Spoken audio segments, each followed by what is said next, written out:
شروع اللہ کے بابرکت نام سے جو بڑا مہربان نہایت رحم والا ہے۔ ایک آدمی غصے کا بہت تیز تھا اور اپنے غصے کی وجہ سے بہت پریشان تھا۔ ایک بار اس کے گاؤں میں ایک عالم کی آمد ہوئی جو کہ لوگوں کے کافی مسائل حل کر دیتے تھے۔ یہ آدمی اس سوچ کے ساتھ عالم کے پاس گیا کہ شاید اس کا مسئلہ بھی حل ہو جائے، اور جا کر اپنے غصے کے بارے میں بتایا۔ عالم نے کہا کہ جب بھی تمہیں غصہ آئے جا کر جنگل میں کسی بھی مخصوص درخت پر کیل ٹھوک کر آیا کرو۔ اس شخص کو یہ منطق سمجھ نہ آئی اور استفسار کرنے لگا، مگر عالم نے کہا کہ ویسا ہی کرو جیسا میں کہہ رہا ہوں۔ خیر وہ شخص چلا گیا اور ایسا ہی کرنے لگا۔ جب بھی وہ غصہ کرتا باغم باغ جنگل میں جاتا اور کیلیں ٹھونکنے لگتا۔ غصہ ٹھنڈا ہونے پر واپس آ جاتا۔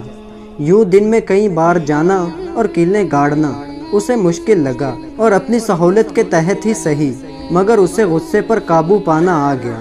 ایک دن وہ دوبارہ عالم کے پاس گیا اور بتایا کہ اب مجھے بالکل غصہ نہیں آتا۔ عالم نے اسے اس جگہ چلنے کو کہا جہاں وہ کیلیں لگاتا تھا۔ جب وہاں پہنچے تو ایک درخت کا آدھے سے زیادہ حصہ کیلوں سے بھرا ہوا تھا۔ عالم نے اسے کیلیں نکالنے کو کہا۔